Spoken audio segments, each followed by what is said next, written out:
Fala pessoal, tudo bem com vocês? Demorou, mas saiu mais um episódio do Physiotalks com uma convidada muito especial que já apareceu aqui antes, vocês vão ver. O episódio de hoje a gente vai falar principalmente sobre dor e a evolução nos conceitos e tratamento da dor dos últimos 10, 15 anos, tá bom? Então, fica com a gente que você vai adorar esse episódio.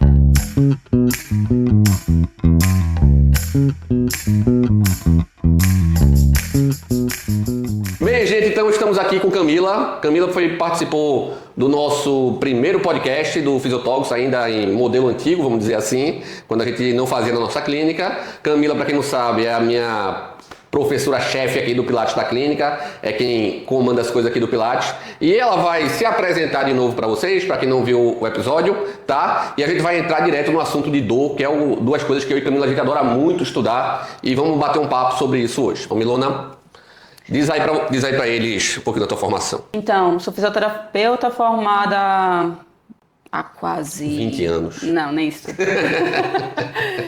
Mas tem aí uns quase 15 anos, na verdade, né? Tu foi de quando? De 2008 a 2012. 12, eu sou de 14. Tu é 12, então isso aí. E aí, dentro da fisioterapia, atuo desde 2014 no Pilates. Então, desde 2014 que eu trabalho com movimento e pessoas com dores. Meu carro-chefe. E dentre esses anos, eu vou buscando também outras ferramentas, sempre para acrescentar, mas muito no universo da dor e do ambiente do Pilates. Tudo Sim. Que eu posso. Exercício, né? Também a parte de acupuntura. Isso fica mais pro consultório, mas termina que... Terapia manual também, que você também tem uma base boa. Mas né? que fica mais restrito, assim, eu fico mais intensificada, vamos dizer, né? Dentro do Pilates, dentro do movimento. Então, o meu prazer é devolver para as pessoas a capacidade dela se mexer novamente com mais qualidade ou até sem dor mesmo. Quando possível. O lance também, gente, é que o Pilates aqui da clínica é justamente isso, né? E a gente tem esse cuidado. E a gente, quando montou aqui, a gente já pensou nisso, né? Eu acho que 99% dos nossos alunos são pacientes com dor, né? Então, dificilmente tem algum aluno aqui que não tem dor, que vem fazer o Pilates como atividade física, que pode ser feito, né? O Pilates pode ser feito como atividade física, mas aqui na clínica a gente usa o Pilates como uma ferramenta de reabilitação. Né? Depois eu vou fazer até um vídeo para vocês verem que aqui no Pilates da gente não é simplesmente uma sala de Pilates, tá? A gente tem diversas outras ferramentas, né, que vão além do Pilates para tratar esses pacientes, para reabilitar esses pacientes. A gente tem peso livre, querobel, halter, barra, várias coisas. Depois a gente vai fazer um vídeo só mostrando sobre isso. Eu sempre, toda semana aparece uma coisa nova aqui no Pilates, que a Camila fica louca comigo porque diz que não tem mais espaço para colocar nada. Exato. Mas é porque a gente torna isso aqui quase uma sala de movimento e não apenas uma sala de Pilates, né? Porque a gente acredita, e é o que a ciência mostra também, que para tratar a dor, o movimento ele não é apenas uma obrigação, é uma medicação para esse tipo de paciente. Então, o que a gente vai falar hoje aqui principalmente é a questão da dor, né? Então, eu quero puxar lá atrás na memória, tanto na sua como na minha, que é justamente o objetivo desse podcast, a gente tentar lembrar como era na época de faculdade que a gente tratava um paciente com dor, né? Porque é bem diferente do que é hoje, tá? Então, vamos lá. Na clínica escola da FIR. Era FIR. Da FIR, que é a Estácio, né? Que antigamente era FIR. Como é que você olhava um paciente com dor? Tu lembra? Então, quando você falou que hoje a ciência fala de movimento, antigamente a ciência não falava isso. Era muito menos. Antigamente todo mundo tinha a crença, que era o que tinha de estudo, que dor era igual a lesão. Então, se a pessoa tinha dor, tinha algum tecido machucado, inflamado, então o tratamento se resumia a fazer... diminuir os sinais flogísticos, que a gente chamava, né? Dor, inflamação, inchaço e movimentos muito específicos da onde estava doendo. Do local. Se eu tinha dor no punho, eu fazia exercício para o punho. Se era dor no ombro, exercício para o ombro. Dor no joelho, exercício para o joelho. A gente não via o corpo como um todo. E era tudo muito passivo. Isso. Né? Então era muito TENS, era muito ultrassom. Na FIM não tinha muito laser, não. Ainda não estava tão...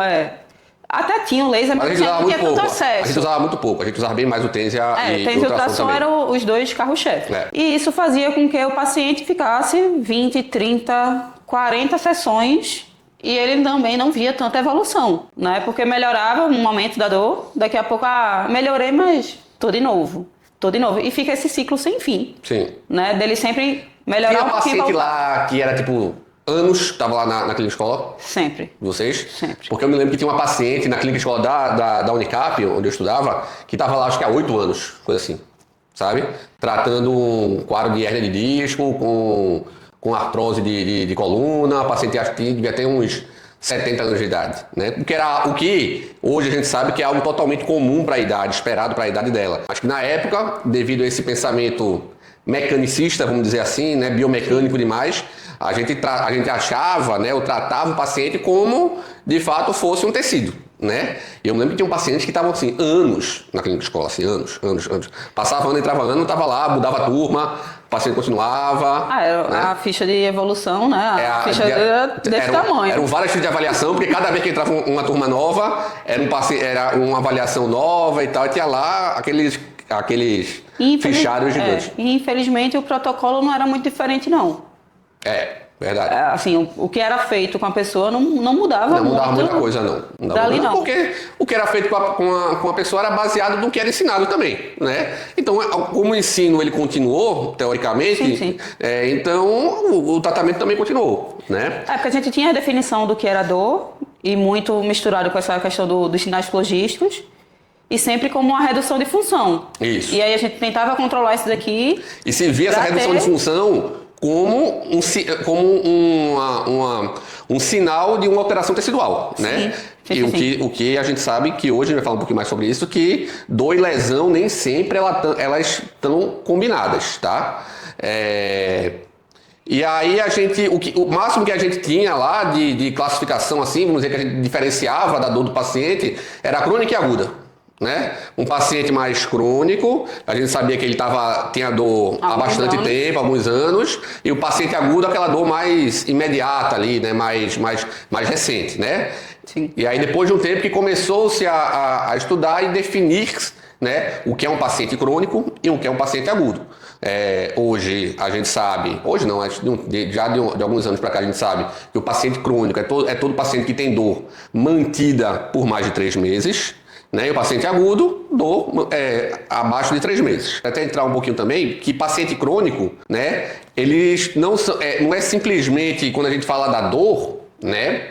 Não é a dor apenas contínua, né? A gente tem alguns tipos de dor que podem entrar nesse parâmetro da dor crônica. A gente tem a dor contínua, a gente tem a dor intermitente e a gente tem a dor intermitente com flare-ups, né? Isso é bom para vocês entenderem como isso para vocês verem a diferença, tá? Paciente com dor contínua, tá? É contínua, intermitente e contínua com flare-ups, tá? Paciente com dor contínua é aquele paciente que vai ficar naquela escala EVA de dor, de moderada para baixa, de 3 a 4 a 5 ali, o dia todo. E aquela dor não altera muito, tá? Paciente com dor intermitente, ele vai ter picos de dor e para, né? O paciente passa um dia com dor, um dia sem dor. Uma semana com dor, uma semana sem dor. Então é um paciente que ele tem uma dor intermitente, mas que isso se mantém por mais de 3 meses. Então é um paciente crônico também, né? E o paciente crônico com flare-ups, que é o pior deles, é aquele paciente que tem uma dor mantida de 3 a 5 lá, mas que alguns momentos do dia, ou em alguns dias, essa dor vai lá para uns 7, 8 e depois abaixa de novo, né? Então ele tem picos de agudização, vamos dizer assim, de exacerbação e volta, e isso também é mantido por mais de 3 meses. Então a gente tem diferentes tipos de dores crônicas, né? Não é só paciente que tem dor o tempo todo, não é apenas isso. A gente tem algumas diferenciações que são importantes também na clínica da gente. E aí tem a questão também do modelo biopsicossocial, né? Que é importante a gente falar, que apesar dele ter sido descrito pela primeira vez lá em 1977, ele só vem ser popularizado pelo quê? Lá para 2012, né? 12, 13? A partir de 2010. Pois é. E aí, então assim, fala um pouquinho pro pessoal a respeito disso, né? O que é que foi, né? Como é que a dor começou a ser abordada a partir dessa época aí? Então, a conta começou a não fechar, né? Porque a gente tratava passivo, tentava reduzir alguns sinais de inflamação, corrigia posturalmente alguma coisa que você via como alterado, mas que não necessariamente... Isso era importante também, a gente tinha isso muito na ficha de avaliação também antigamente, né? Tinha lá o bonequinho lá da posturazinha pra você botar, aqui tem uma cifose aumentada, aqui o paciente tem uma hiperlordose, aqui o paciente tem um ombro mais alto do que o outro, né? Eu me lembro isso demais, assim. A gente tinha uma aula chamada MTA, Métodos e Técnicas de Avaliação, né? E aí, pô, a gente passava horas lá em avaliação postural, olhando lá a pessoa parada na frente da gente. Olha, tem um... Aí vem cá todo mundo junto aqui pra ver, olha, tá vendo aquele ombro ali tipo 2 dedinhos mais alto do que o outro, não sei o que, aquele braço ali é meio centímetro mais afastado, não sei o que. A cima começava aqui. Exatamente. Chegava lá na frente, lá, quando via lá 30 pessoas atrás de você, olhando sua postura, como se isso fosse influenciar em alguma coisa na dor da pessoa, ou como se essa pessoa fosse ter mais probabilidade de ter dor por causa disso. Exato. Né? Eu lembro muito bem de uma prática dessa. A professora era uma professora que tinha técnica de RPG. Né? Então era uma técnica de reeducação postural global. Então ela queria achar esses desalinhamentos, vamos dizer assim, para corrigir.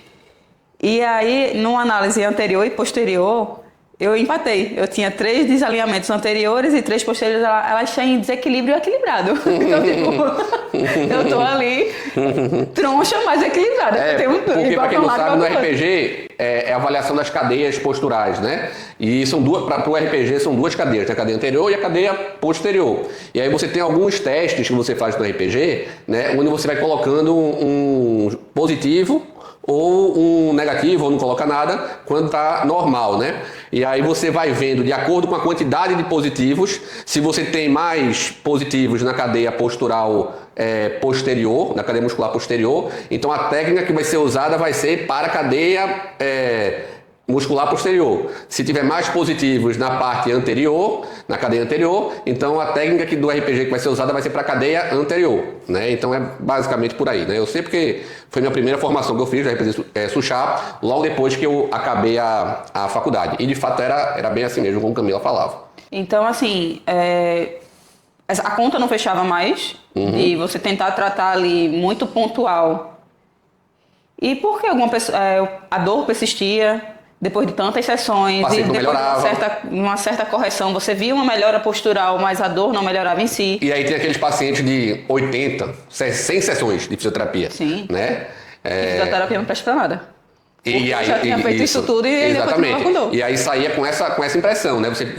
Isso acabava, né, desvalorizando ainda mais uma profissão que tem problemas, né, de valorização até hoje, né? Tá? Não, porque fisioterapia não serve para nada, porque fisioterapia é só choquinho e ultrassom, né? E, infelizmente tem clínicas que até hoje trabalham dessa forma, por incrível que pareça.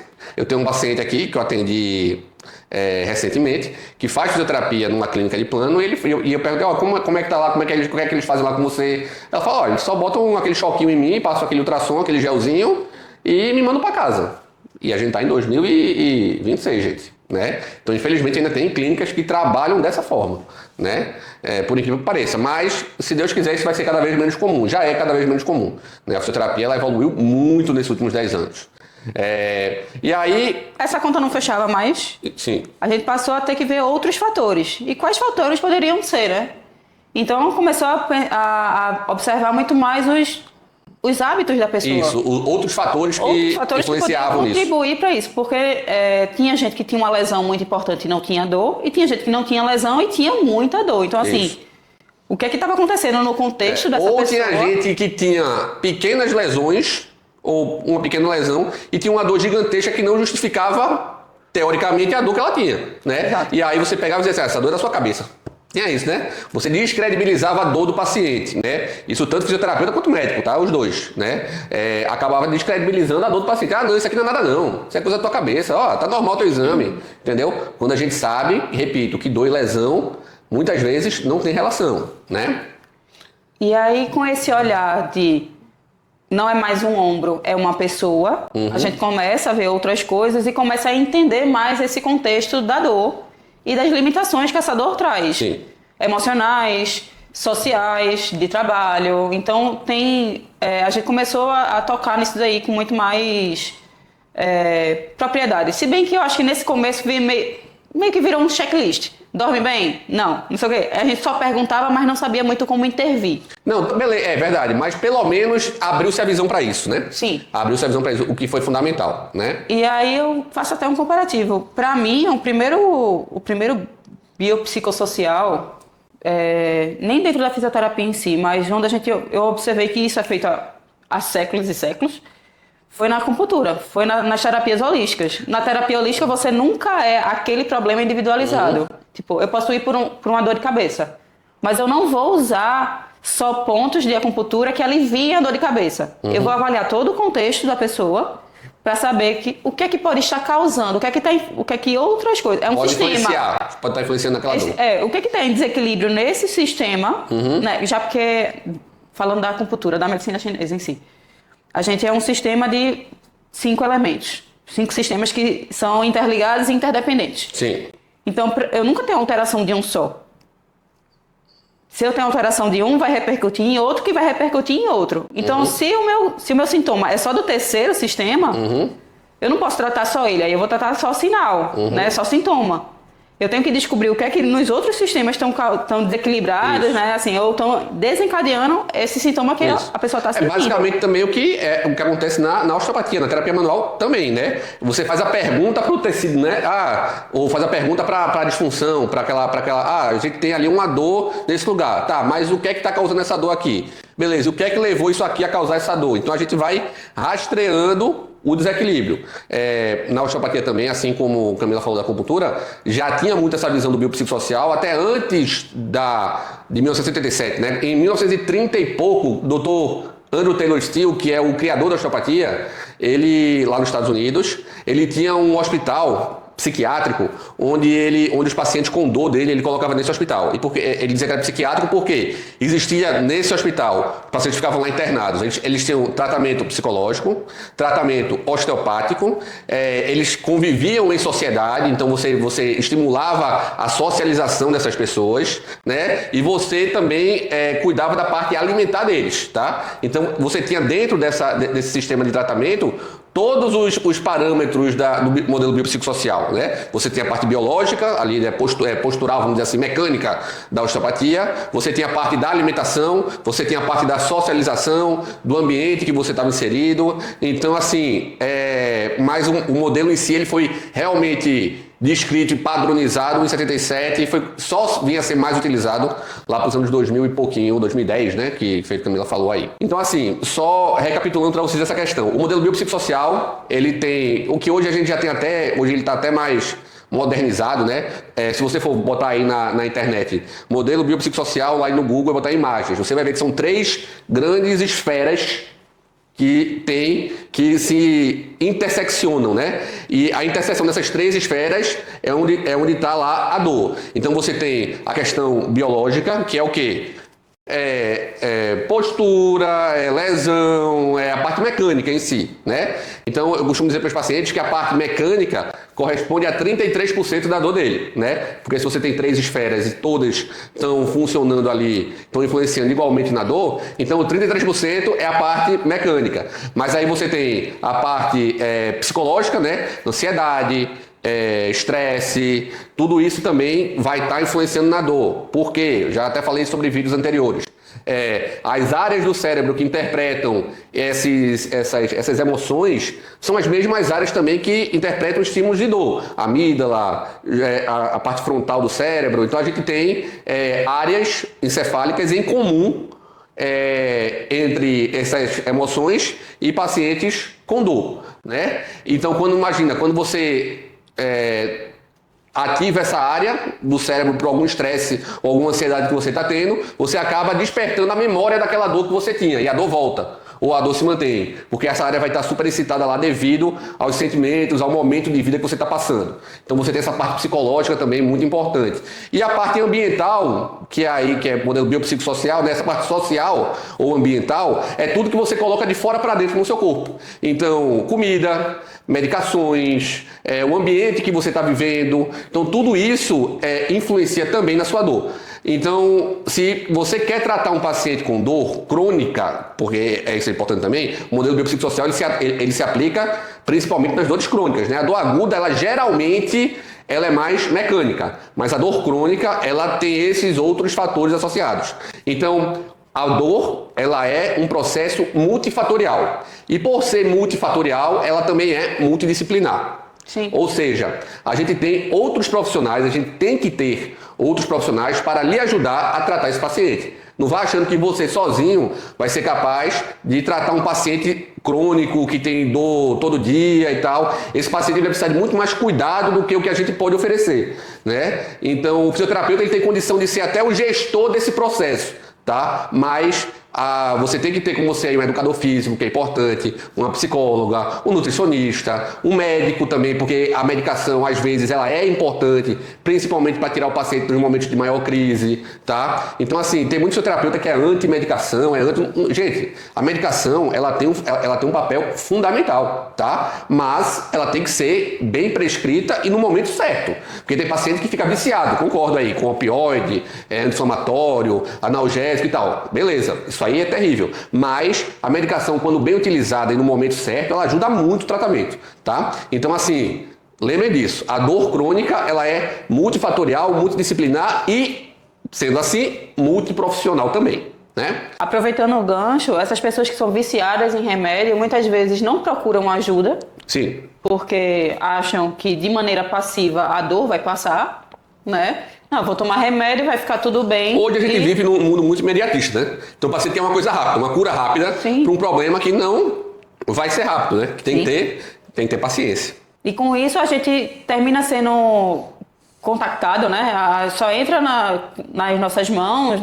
em contato com a gente, quando está muito cronificado, a pessoa já não está aguentando mais. E muitas vezes também não aguenta mais fazer essas associações, né? É difícil você dizer, vamos tentar fazer um desmame disso daqui, né, dessa medicação, vamos tentar fazer uma terapia. Tem muita gente que ainda hoje tem preconceito com terapia. É resistência também, né? Terapia é coisa de doido, não sei o quê. Por favor, né, gente? Então é um negócio assim muito complicado. Pessoas mais velhas, mas quando jovem eu era muito ativo. Eu digo, tá, quando o jovem era muito ativo, mas prescreveu, amigo.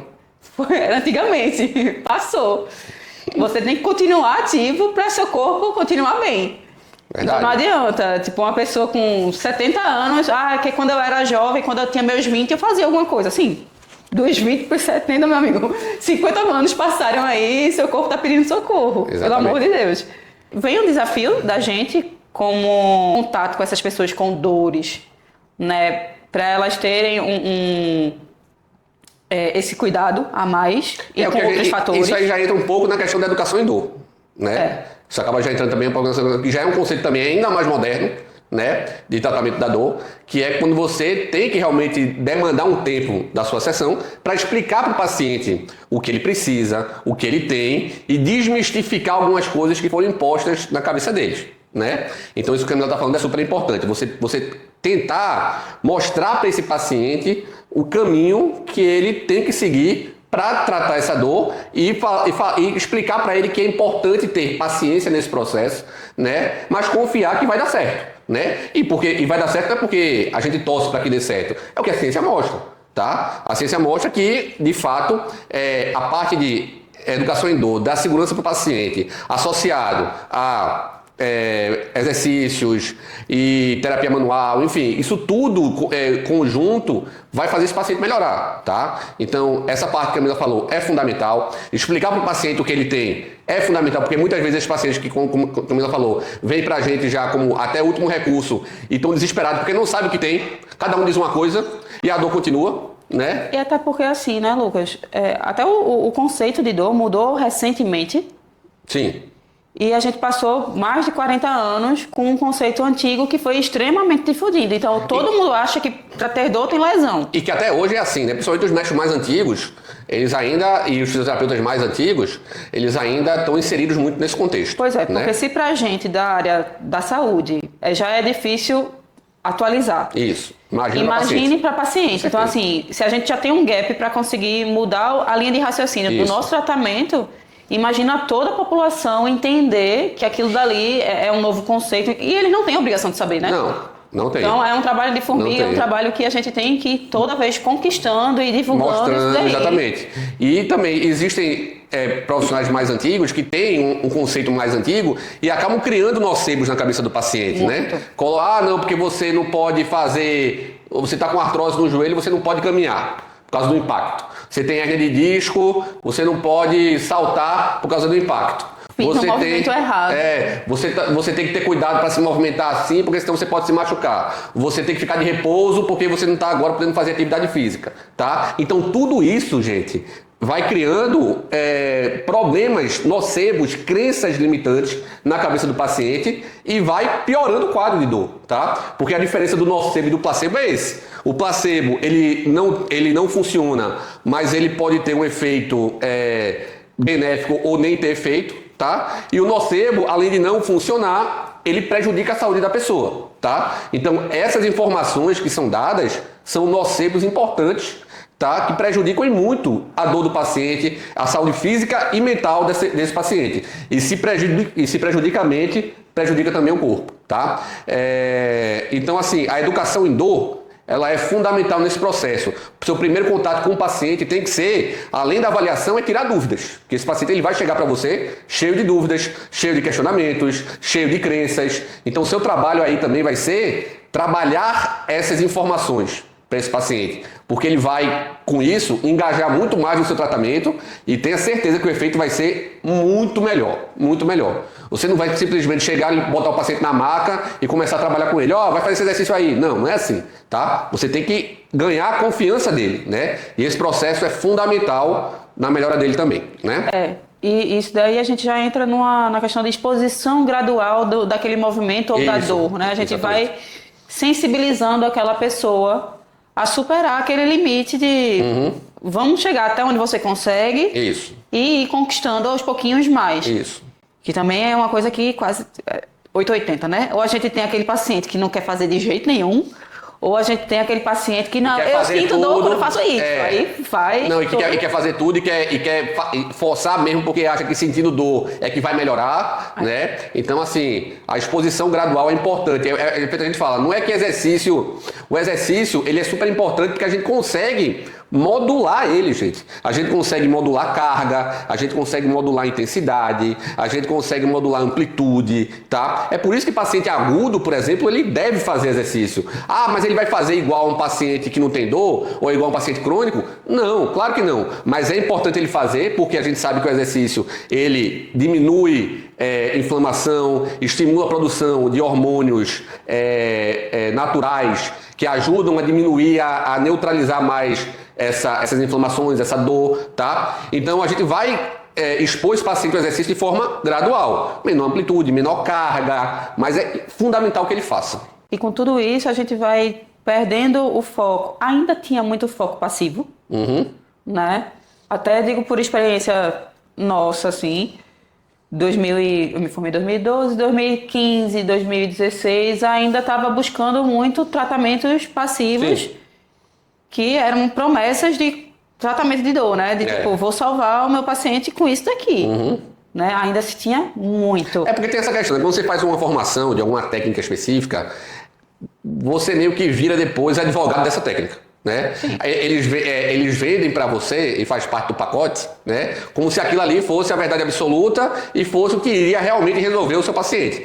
E a gente sabe que não é assim, né? Não existe uma técnica melhor do que absoluta, não existe uma verdade absoluta. O que existe são conhecimentos adquiridos com o tempo que, junto com o que você sabe, com a sua experiência, vai fazer com que você trate melhor esse paciente, né?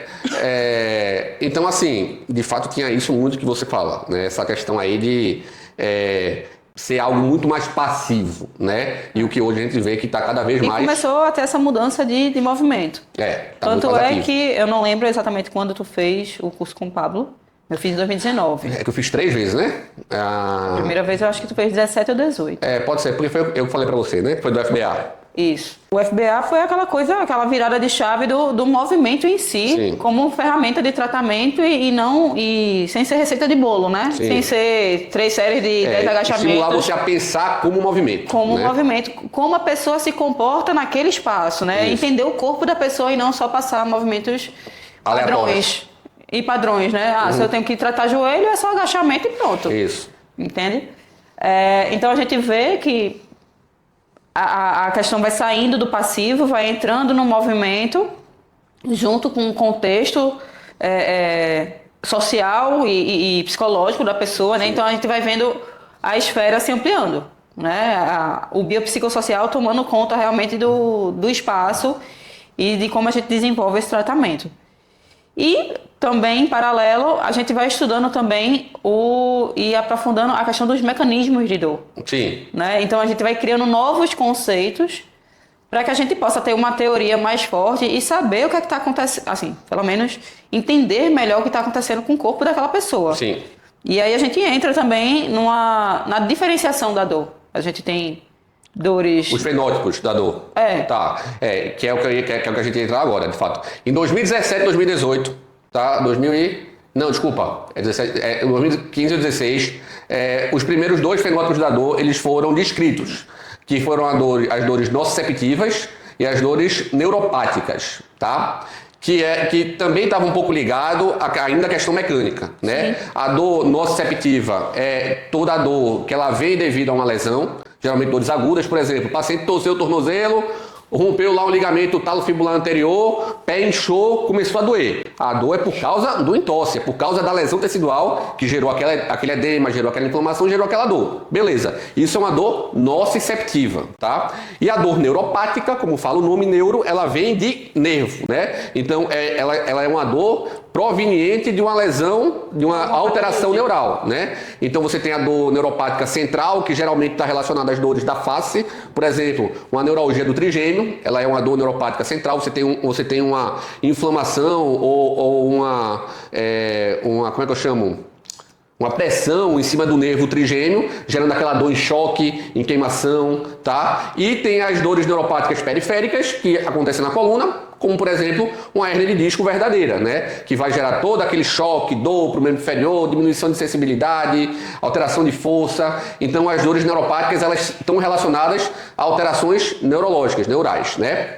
E aí, em 2020, 2021, foi descrito o mais novo fenótipo de dor, que são as dores nociplásticas. Dor nociplástica são dores crônicas, né? Para ser nociplástica tem que ser crônica, tá? Então, são pacientes que já têm dor há mais de 3 meses, são pacientes que têm outras questões influenciando também naquela dor, né? Então, enfim, existem dentro da dor nociplástica, você tem 6 ou 7 subcategorias, que a gente não vai entrar nisso aqui agora, mas só para vocês saberem, né? Dores, vamos dizer assim, de forma resumida, dor nociceptiva são dores mais agudas, né? Devido à lesão, a dor neuropática devido à alteração de nervo e a dor nociplástica pacientes crônicos, né? E aí, quando a gente entende o mecanismo, a gente consegue tratar mais assertivamente. Sim, exatamente. Porque não adianta eu querer tratar uma dor nociplástica como se fosse uma... neuropática, como se fosse uma nociceptiva. Exatamente. Então, se o mecanismo da dor é completamente diferente do que eu estou tratando, meu tratamento não vai ser efetivo. Exatamente. Por exemplo, tu pega um paciente nociplástico, ele tem uma dor no tornozelo. Mas é um paciente nociplástico, é uma dor já muito antiga, ele já sente isso há muito tempo. Tu vai tratar como se a lesão tivesse, como se o problema fosse apenas no tornozelo, esse paciente não vai melhorar, né? Tu vai pegar um paciente nociceptivo, com a dor no tornozelo, com inchaço e tal. O tratamento vai ser no tornozelo, porque a dor de lá é justificada pela lesão que está lá, né? Então, assim, existem, como a Camila pontuou aí, diferenças grandes em relação aos tratamentos, tá? Então é importante também ficar atento a isso, porque senão você vai ficar dando murro e ponto de faca, né? E quando a gente fala do nociplástico, aí sim é que a educação em dor entra também, e a avaliação do contexto da pessoa, né? É isso aí, o biopsicossocial entra completamente no nociplástico. Isso. Porque a gente tem que dar uma virada de chave no padrão daquela pessoa para que aquilo dali comece a mudar. Sim. Dê uma descarga, assim, provoque uma cascata de reação com que ela responda aquele histórico de dor para começar a melhorar. Exatamente.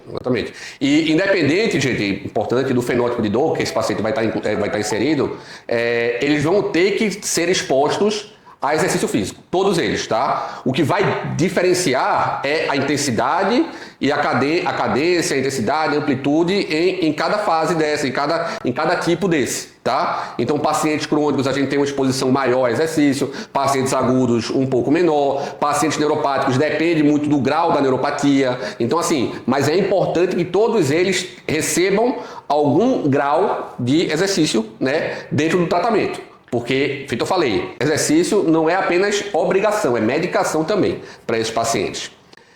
Então, assim, atualmente, né? Diferente de antigamente, a gente já falou um pouco como é o tratamento atual da dor, né? Como é que a gente hoje enxerga a dor.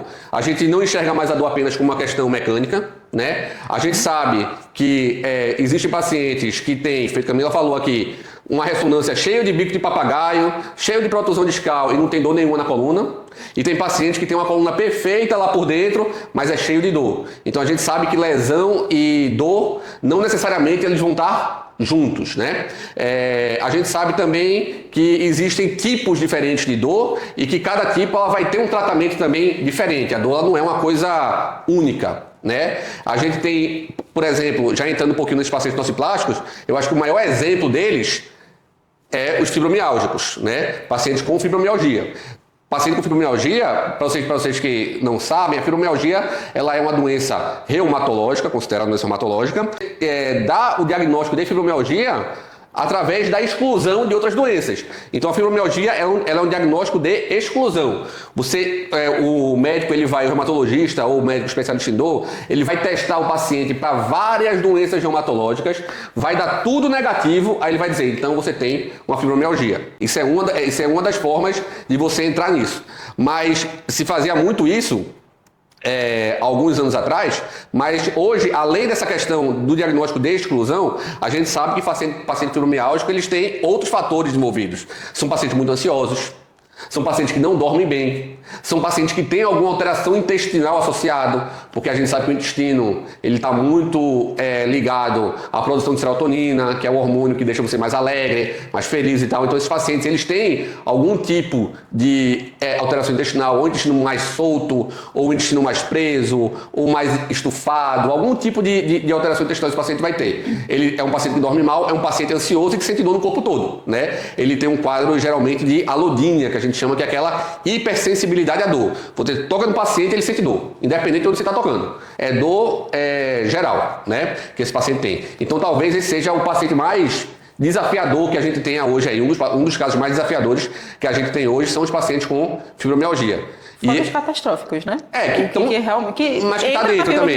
Mas também tem outras pessoas que não têm fibromialgia. Mas quando tem, catastrófico é pior ainda. E são extremamente medrosos, assim. Acha que o movimento vai machucar, não pode fazer isso aqui porque meu médico disse que isso aqui pode me machucar. Então, assim, entra na questão da educação em dor, de você ganhar a confiança desse paciente, mostrar para ele que isso realmente que ele pode fazer aquilo com confiança, que ele não vai se machucar, né? Existem gente que espera ficar zerado da dor para fazer alguma coisa. Também tem isso. Também não dá. Porque também não dá. Né? Recentemente tive uma conversa com uma paciente que eu fiz, vamos dizer que de 0 a 100, tua dor começa no 50. Mas se tu ficar fazendo atividade física sempre no 10, 20, quando chegar no 30, tu vai sentir dor. Sim. Então vamos ficar aqui, permeando no 30, 40, 50, 30... Vamos 45, vamos ir tentando chegar junto desse 50, que é o seu limite atual, para jogar esse sarrafo lá em cima, para eu conseguir chegar o mais perto possível do 100.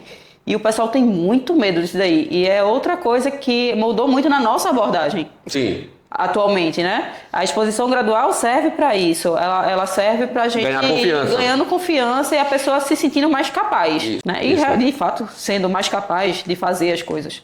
Isso. E aí você acaba mostrando para esse paciente que ele não precisa ser tão dependente dos outros, né? Essa questão da independência é algo muito importante, porque além de te dar um conforto físico, vai te dar um conforto de ânimo mesmo também, mental, né? Esse paciente vai se sentir muito mais útil, muito mais capaz.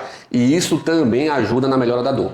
Tá? Eu vou te falar, falando assim em contexto histórico, uma coisa que quebrou quem só sabia atender passivamente foi o Covid.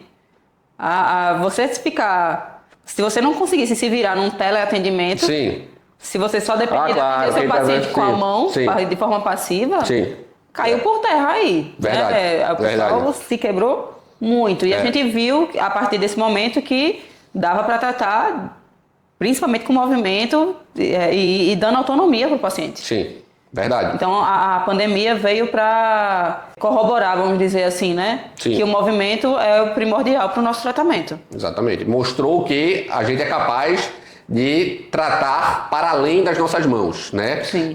Obviamente, só para deixar claro aqui, terapia manual ela é importantíssima nesse processo, tá? De todos esses pacientes, tanto dos pacientes nociceptivos, quanto dos pacientes nociplásticos, quanto dos pacientes neuropáticos, a terapia manual, ela tem que ser parte ativa do tratamento, mas ela não é a solução mágica para esse paciente. Ela não é a única saída. Ela não é a única saída. Ela é parte ativa também do tratamento. A gente já tem inúmeros estudos mostrando a importância da terapia manual, né, para esses pacientes. Mas assim, só dando até um spoiler para vocês, tá? O efeito da terapia manual, ela é muito mais neurofisiológico do que mecânico, tá? Quem acha que a terapia manual ela vai desbloquear ou botar alguma coisa no lugar e tal, isso não existe, tá? A terapia manual, ela tem um efeito mecânico sim, na questão da mobilidade articular, mas o efeito neurofisiológico é ainda maior. Além da educação em dor, do exercício físico, a terapia manual também é muito importante. A acupuntura, ela já tem ótimos estudos mostrando que tem um efeito legal em pacientes agudos e crônicos, um pouco mais até nos agudos do que nos crônicos. A gente tem... Até porque ela também tem uma ação parecida com a osteopatia. Sim. Porque o que a gente chama de acupontos são pontos como se fosse com terminações...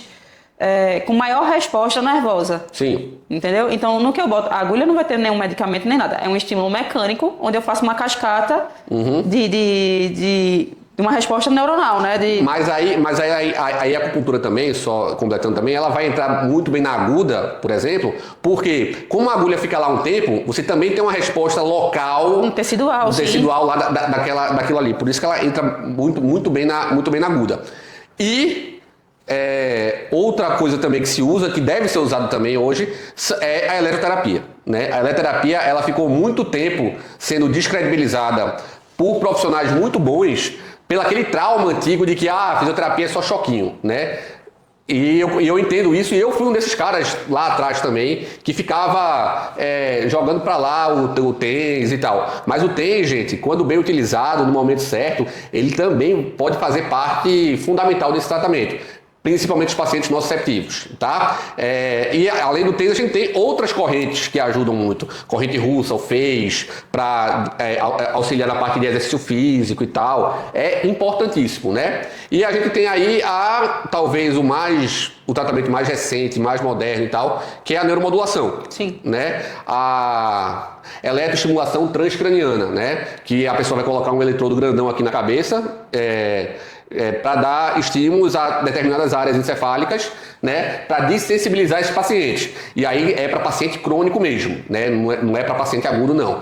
Então a gente tem aí visto nos últimos estudos efeitos muito importantes da eletroestimulação transcraniana para pacientes crônicos e efeitos até na questão de ansiedade, depressão, essas coisas também. O que acaba também melhorando a dor desse paciente. Essa é a neuromodulação que a gente, como fisioterapeuta, tem acesso, né? Mas pensando numa equipe multidisciplinar, também existem os dispositivos que são implantados na coluna, mas aí é um procedimento cirúrgico, acompanhado com o médico, então assim... E também tem ótimos efeitos, mas é bem menos acessível também, né? É bem menos acessível. Mas é para síndrome dolorosa da região complexa, né? Assim, problemas mais complexos. Isso.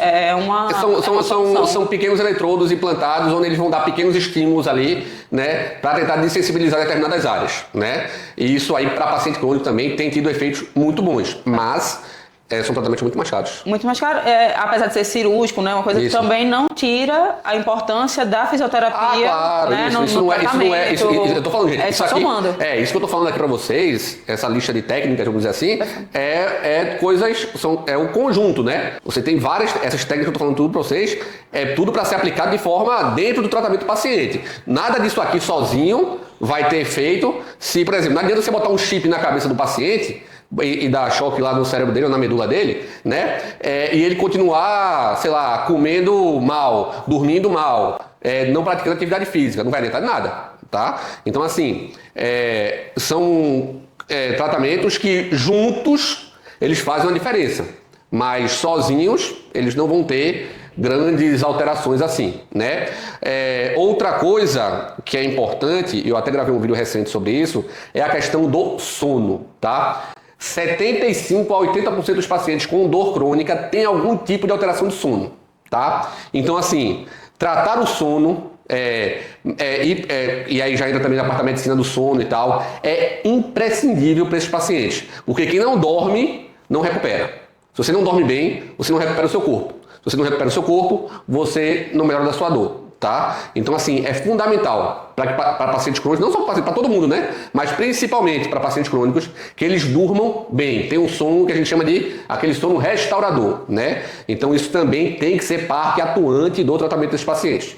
Então, olha quanta coisa a gente já falou aqui. Terapia manual, exercício, acupuntura, eletroterapia, fototerapia, o laser ajuda muito pacientes agudos, pacientes com processo inflamatório instaurado, termoterapia, o gelo e a própria compressa quente também pode ser um auxiliar legal para tratamentos para pacientes mais agudos também, tá? E aí a gente tem pacientes crônicos, a terapia manual, o exercício, a neuroestimulação, né? A eletroestimulação transcraniana, os implantes que a Camila falou, o sono. Então, a gente tem hoje muita coisa que a gente pode fazer para ajudar esse paciente, né? Então, esse é o grande objetivo desse podcast. Mostrar para vocês que a dor, ela não é uma coisa única, que ela é bem mais complexa do que a gente pensa, mas não é porque ela é mais complexa, que não tem o que fazer. Tá? Tem muita coisa que a gente pode fazer para melhorar esse paciente, e o fisioterapeuta ele é o principal profissional desse processo, eu costumo dizer. Eu acho que é o profissional mais preparado para conduzir esse processo, tá? Porque geralmente o paciente é o profissional que mais estuda isso, é o profissional que tem mais ferramentas manuais e até de experiência para tratar esse paciente. Então, assim, para quem trata paciente com dor, estudem, gente, porque tem cada vez mais estudos saindo, mais novidades saindo. Daqui a 10 anos pode ser que muita coisa aqui já tenha mudado completamente, porque a dor, hoje ela é uma das coisas mais estudadas na área da saúde e, enfim, acaba sendo nosso principal ramo de atuação como fisioterapeutas, né? Pacientes com dor. Eu acho que como uma certa crítica a nós, profissionais, né? Nós fisioterapeutas. A gente tem que tomar muito cuidado também com a ferramenta que a gente escolhe trabalhar, porque é uma ferramenta, não é a solução milagrosa. Sim, claro. Né? A gente tem essa a gente falou, a técnica ela não é soberana. Ter essa humildade e também ter noção do seu papel. Não é você que vai tirar a dor. Você vai estar ali mediando junto com a pessoa. Não ter a síndrome de super-herói, né? Sim. Você achar que é você que vai resolver tudo sozinho. Porque não é, tá? Porque senão você acaba se frustrando e frustrando o seu paciente também, tá? Então não é dessa forma. Você tem que jogar limpo com o paciente desde o começo, né? E, inclusive, responsabilizar o paciente também dentro do tratamento. O que é que eu digo com isso? Eu costumo dizer para o paciente, né? É 50% eu, 50% tu, tá? Meu 50% eu garanto. Agora, os teus 50%, só quem pode garantir é você. Quando eu falei isso para um professor meu, que eu dizia isso, ele disse, tu ainda fosse generoso? Porque 50% teu ainda é muito, entendeu? Porque o paciente ele tem um papel até às vezes mais importante que a gente. Porque não adianta nada, o cara tá aqui comigo 45 minutos, 1 hora. As outras 23 horas, ele não está comigo, tá? Não adianta nada o cara chegar aqui e começar um tratamento comigo, mas continuar dormindo mal, não praticando atividade física, comendo mal, não fazendo as coisas que eu passei para ele fazer em casa. Então, assim, não vai adiantar. O paciente não vai melhorar. Ou se tiver uma melhora, vai ser muito pequena, né? Então, assim, é importante você engajar o paciente dentro do tratamento e mostrar que ele tem que ter papel ativo e fundamental. Porque sem ele, sem a força de vontade dele, é praticamente impossível dele melhorar de alguma dor. Como mediador, 50% é muita coisa mesmo. Também acho, mas porque pode botar menos. Tem um aval aí, bota menos. Assim, eu costumo dizer que hoje, isso é só uma questão mais aí, um desabafo pessoal meu. Hoje, poucas vezes eu trato paciente toda semana, né? Camila sabe que ela tá aqui comigo, ela vê isso muito. E paciente mais de uma vez na semana, eu acho que hoje eu nem tenho, por exemplo. Eu acabo atuando muito mais como um tutor daquele paciente. Como é isso, um tutor? Ele vem para mim, a gente faz a sessão, eu explico tudo para ele, vai ter uma aula aqui, né? E aí faço tratamento, atuo com a terapia manual, exercício, passo para casa muita coisa para ele fazer, indico profissionais, encaminho ele para outras pessoas também para entrar nesse processo. E aí ele fica vindo para mim uma vez a cada 15 dias, uma vez por mês, para eu ficar gerenciando e acompanhando esse processo. tá? Eu procuro dizer que eu não tenho cliente, eu tenho paciente. Eu não quero que o paciente fique dependendo de mim, tá? Eu quero que o paciente ele tenha ferramentas para conseguir tratar sozinho a dor dele, tá? Ele é capaz de fazer isso. A partir do momento que o paciente ele melhora o seu dia a dia, né? Os seus hábitos alimentares, o seu sono, ele muda a sua questão de atividade física e tal. Esse paciente começou a melhorar, eu vou ver ele a cada 3 meses, 6 meses, só para fazer realmente um acompanhamento, tá? Então hoje eu trabalho muito mais dessa forma do que daquela forma muito em cima. Lógico, se tem um paciente que está muito agudo, que está numa crise muito grande, aí às vezes é necessário ele vir toda semana ou até mais de uma vez na semana. Mas assim, hoje com o que eu recebo aqui na clínica e até com o que eu me proponho a fazer, isso é muito raro, tá? São pacientes que eu prefiro acompanhar, né? Porque fica muito menos custoso para ele e também ele acaba tendo um efeito muito legal, um resultado muito legal também, tá? Então assim, esse foi o podcast de hoje. Espero que vocês tenham gostado, tá? Batemos um papo muito legal aqui sobre dor. Passamos aí não sei quanto tempo deu de podcast, deu quanto tempo é aquele podcast? 1 hora, mas com as paradas aí vai dar uns 40 minutos de vídeo. E aí, dá não? Dá quanto? Vai dar uns 50 minutos de vídeo com as paradas aí. Raquel vai fazer aí para dar uns 50 minutos de vídeo aí. Mas assim, a gente passou aí pela década aí, conversando um pouco sobre dor. Espero que vocês tenham gostado. Eu sempre falo, deixa nos comentários que é muito importante essa troca com a gente, sugerindo novos temas. Enfim, se vocês não querem mais ver a cara de Camila aqui, aí você me fala também. Ou se quiser que ela volte para a gente falar de outro tema, falando de acupuntura, por exemplo, que é uma área que ela domina bastante também, que é um tema que a gente também não falou aqui, né? E que eu acho muito legal a gente também trazer para isso. E até vai ser bom para mim, porque eu entendo praticamente nada disso. Então, enfim, espero que vocês tenham gostado. Compartilha esse podcast aí com o pessoal, com seus colegas, com os profissionais, porque informação boa a gente sempre compartilha. Um grande abraço e até o próximo podcast.